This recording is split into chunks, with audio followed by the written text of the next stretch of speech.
Bom dia, Radiodiálise! Sejam muito bem-vindos ao podcast do Nefropapers, o podcast que filtra as últimas novidades e pesquisas do mundo da nefrologia e traz para você uma análise resumida e sem enrolação de situações clínicas que o nefro tropeça na internação e também no consultório. Hoje o nosso assunto vai ser então intoxicações exógenas. Então pode buscar o teu metanol e o teu paracetamol para curtir esse episódio. Tá, eu tô brincando, viu, pessoal? Mas vamos lá. Quando dialisar pacientes com intoxicação, como abordar a suspeita de intoxicação por álcoois e como abordar a intoxicação por metformina, são algumas das perguntas que nós vamos tentar responder aí hoje nesse podcast de intoxicação exógenas. Então nós vamos pontuar alguns aspectos sobre a fisiopatologia diagnóstico e também sobre o tratamento de intoxicações relacionadas principalmente à acidose metabólica e à injúria renal aguda. Então, vamos para um caso clínico, tá? Vamos lá para o caso, entre muitas aspas, clínico pessoal. Vocês, como sempre, estão cansados, caminhando sorrateiramente pelo corredor de madrugada, quando você ouve aquela voz cavernosa do maqueiro. Olha, Dr. Nefropapers, estão atrás de ti lá na sala de emergência. Então você chega até lá e tem um paciente desacordado. Aquela conversa intuba ou não intuba. Então o colega te conta o seguinte: olha, eu acho que ele está intoxicado. E você logo pensa: acham que eu sou mágico, então, e não um nefrologista. Vou lá eu saber o que o paciente tomou, né? Então, não é sempre que nós acertamos, mas tem algumas coisas que podem nos ajudar. E histórico de tentativa de autoextermínio, paciente que já tentou se suicidar e rebaixamento de sensório são apresentações clássicas. Mas quando falamos de intoxicações, na verdade nós estamos no mundo dos distúrbios hidroeletrolíticos. Então, sempre nós devemos tentar perseguir uma acidose. Tá? Qual tipo de acidose, Lucas? Metabólica, é claro.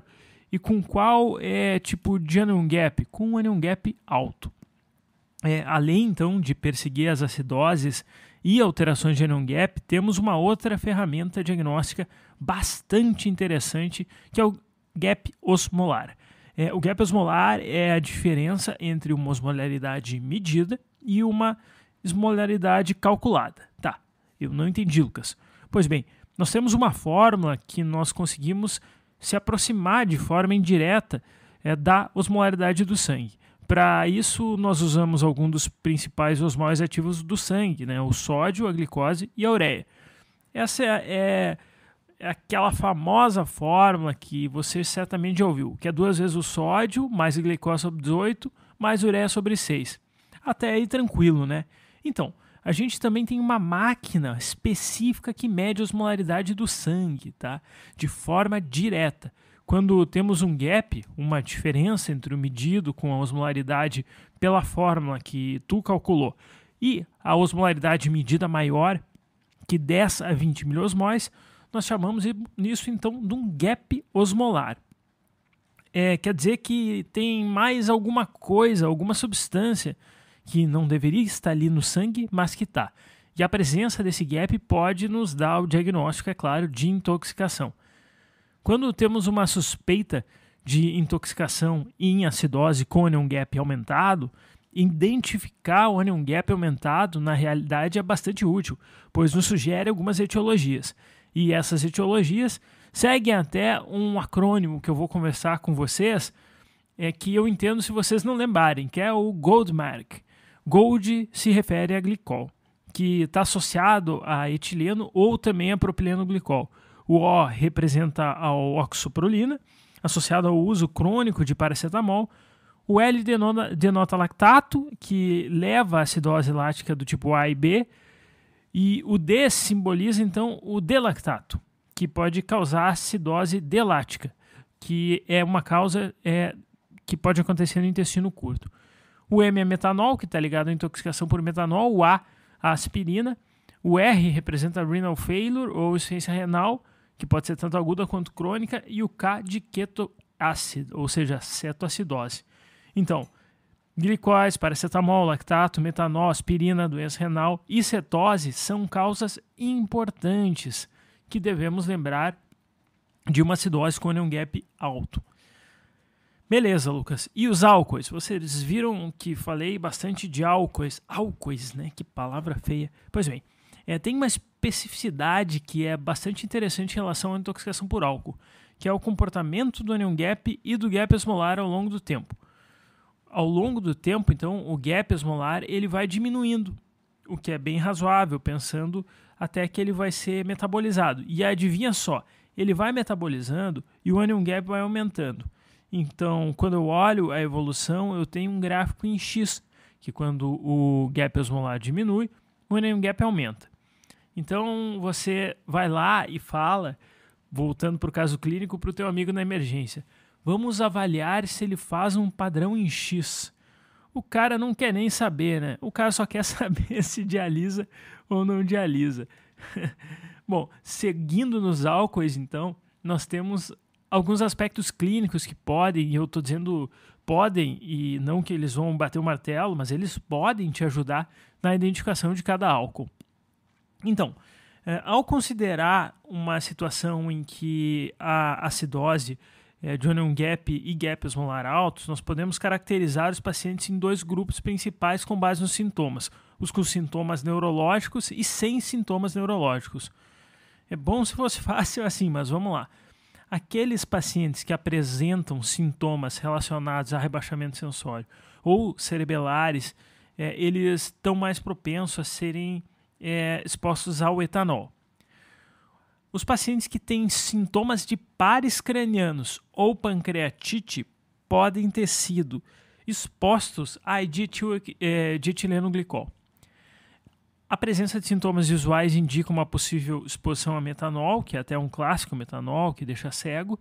E, por fim, se tem cristais de oxalato ou hipocalcemia, a substância pode ser o etileno glicol. Tem um achado aí quase folclórico do etileno glicol, aí, que são esses cristais. Beleza. E sem sintomas neurológicos, então, nesses casos, a principal substância a ser considerada vai ser o propileno glicol. Para o tratamento, temos indicação de fomepizol, a depender da intoxicação, uso ou o uso do próprio amigo de muitos, aí, o etanol. E, por fim, diálise. A gente sabe que o fomepizol, às vezes, é difícil de conseguir, né? Beleza, Lucas. Passaram os álcoois. Vamos para a metformina. Então, segundo tópico, com certeza a metformina, tá? Que por sinal é bastante raro, tá? Menos que 10 casos para cada 10 mil pacientes por ano. Além de, óbvio, fator de risco à doença renal crônica, temos também disfunção hepática e tentativa de suicídio. A mortalidade é alta, viu, pessoal? Se fala até em cerca de 40%. E eu tenho aí 3 termos que, constrangedoramente, eu tenho que te contar, que você pode ser que seja familiarizado. O primeiro é a mala. Como é que é, Lucas? É isso mesmo, é a mala. É a acidose lática associada à metformina. E ela vai se caracterizar, então, por o uso de metformina que possui outra causa da acidose. No entanto, a acidose pode ser mais grave devido ao uso da metformina. Quer dizer, o cara tem alguma outra acidose, usa a metformina e isso piora a acidose. Depois eu tenho a amila, que é a acidose induzida pela metformina. Essa categoria envolve casos que não parece ter outra causa de acidose. E o paciente ele pode ter consumido uma dose de metformina maior que é recomendada também para sua função renal. Também é marcado pela ausência de melhora, mesmo com o sintoma com um suporte inicial. E, por fim, mas um termo não menos horroroso, é a mula. A acidose não associada, não relacionada à metformina. Nessa categoria, é claro que o paciente consumiu uma dose baixa de metformina e tem uma outra causa identificada para a acidose lática. O paciente, então, não apresenta disfunção renal ou insuficiência renal que evolua rapidamente e tem uma resposta positiva ao tratamento de suporte. Então, se você chegar lá no pronto-socorro e o paciente tiver usado metformina, tu tem que fazer essa diferenciação, tá? Entre a mala, a amila e a mula. Bom, é mole? Eu tenho que te lembrar do ajuste também da metformina, senão eu vou preso aqui no Nefropapers, tá? Ajuste da metformina na função renal, aí papel e caneta na mão. De acordo com a taxa de filtração glomerular estimada, em ml por minuto por superfície corpórea, é pertinente que para a taxa de filtração glomerular estimada menor que 60, a dose seja de até 2,5 gramas por dia. Entre 45 e 60 é de até 2 a 2,5 por dia, com aumento gradual de 500 mg a 850 mg por semana. Então é aquilo, né? É fazer e testar. É importante considerar doses menores se tiver um risco de hipoperfusão. Lembrar que é uma acidose lática, né, pessoal? Para a taxa de filtração glomerular estimada entre 30 e 45, a dose recomendada é de 1.000 a 1.250 mg por dia, com um aumento subsequente de 500 por semana também. E menor que 30, aí o uso de metformina ele acaba, por algumas referências, não sendo mais indicado. Além disso, tem algumas notas adicionais a ser consideradas, viu, pessoal? É recomendada a avaliação anual da taxa de filtração glomerular estimada se a função renal for normal, ou seja, o cara está tomando metformina, tem que fazer a função renal em todos os anos, o que é válido para diabetes, né, pessoal, cá para nós. No entanto, se a taxa de filtração glomerular estimada for menor que 60, essa avaliação ela deve ser realizada a cada 3 ou 6 meses, tá? Recomenda-se a verificação do lactato venoso também a cada 3, 6 meses, especialmente em dias de doença, tá? Siquidez aqueles devido ao risco de acidose lática. Beleza, o tratamento. Retira a droga, é claro, e trata as causas associadas, né? Quando que eu vou pensar em diálise? Se lactato maior que 15 ou 20 mmol por litro, ou um pH menor que 7,10 persistente, se não tiver resposta a tratamento clínico, se tiver disfunção renal ou hepática grave, e rebaixamento do sensório ou choque, se for então uma mila. Beleza, Lucas, estou sabendo a mala, a mila e a mula. Bom, também tem outras causas, uma delas é a nossa intoxicação pelo acetaminofeno, ou nosso querido paracetamol, Tilenolzão, né? Pensamos quando nós temos ou uso crônico no paracetamol mais o fator de risco para baixar a glutationa, e aí eu vou estar falando de desnutrição, sexo feminino, álcool ou insuficiência renal, ou então intoxicação aguda, também causa acidose e hepatite fulminante. Isso vai causar lactato alto também e injúria renal aguda. Costuma ser um quadro mais dramático, sempre o pessoal discutindo aí sobre transplante hepático. O tratamento vai ser suporte, sob perspectiva nefrológica, e hemodiálise se o nível sérico for alto ou se tiver rebaixamento do nível do sensório ou se tiver acidose ou hiperlactatemia. Ou seja, fique de olho, porque se for uma intoxicação grave, chance alta de hemodiálise. E aí tem até uma discussão em relação à diálise, do medo do rebote, né? Talvez de fazer então uma diálise intermitente seguida, idealmente, por uma terapia contínua. Mas isso também é um pouco questionável. Depois eu vou ter as associadas à injúria renal aguda. Não que as outras não fossem, né? Mas para não falar das flores, né?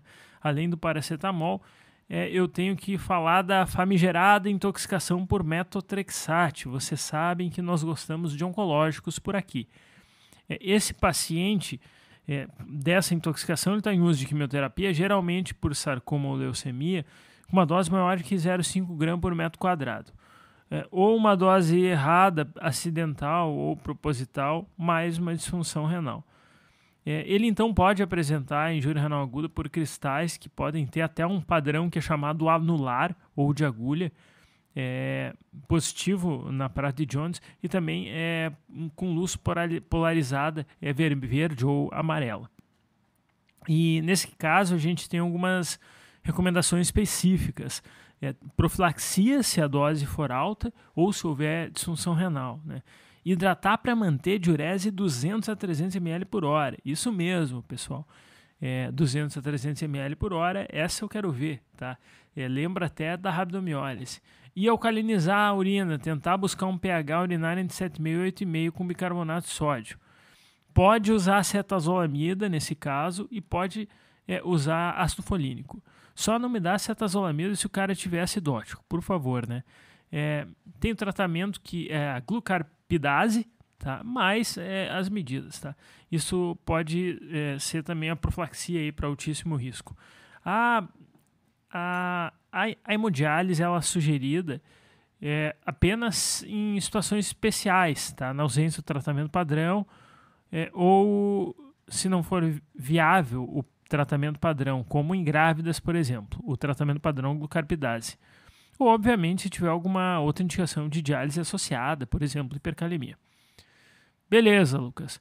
Eu tô cheio de intoxicação já, tá? Mas eu não posso ir embora se eu não falar de lítio. Inclusive, aqui a gente tem aí um episódio específico do Nefropapers, tá?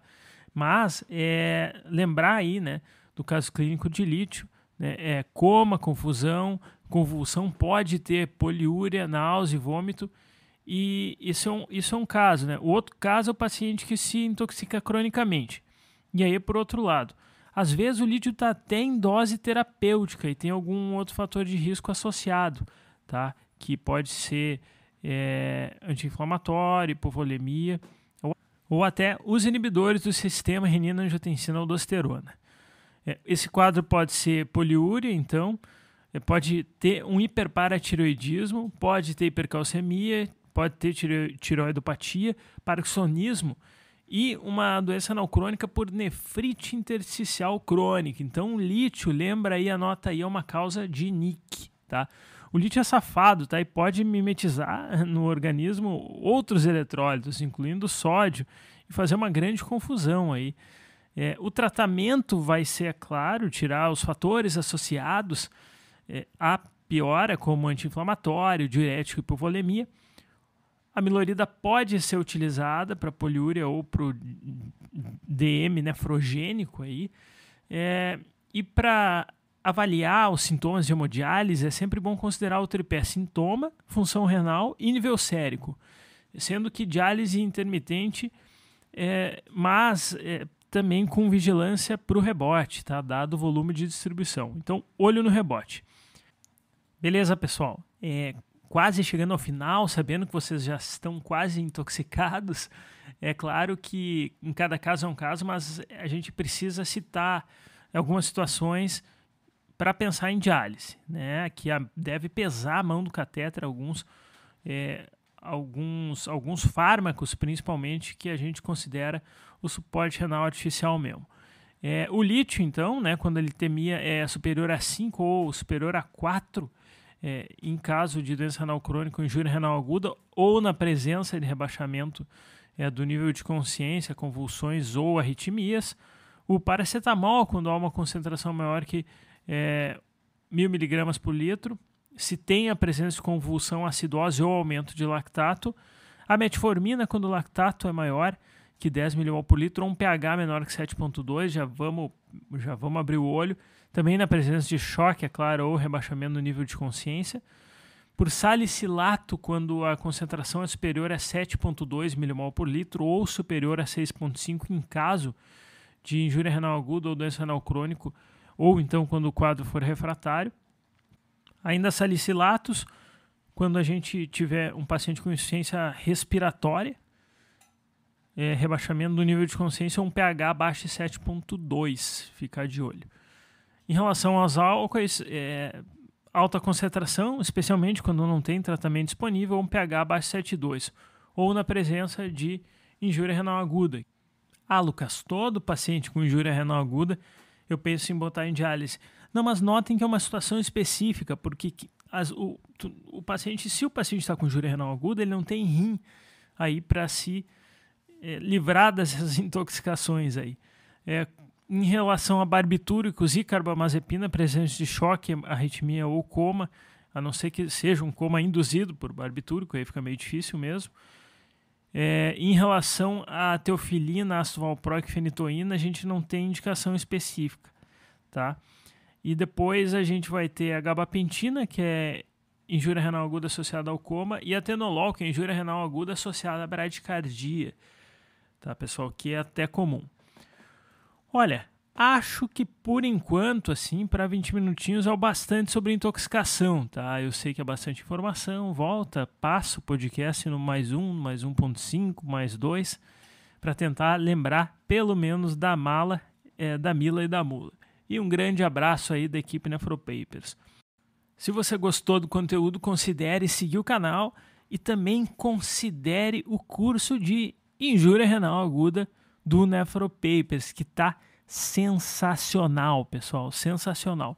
E um grande abraço da nossa equipe. Esse podcast tem o objetivo de educação médica. As informações aqui prestadas exprimem as opiniões dos seus integrantes no momento da gravação. Não esqueça que a medicina muda constantemente. Não esqueça de nos avaliar nas plataformas de podcast e deixar a sua opinião e críticas nos comentários em Instagram.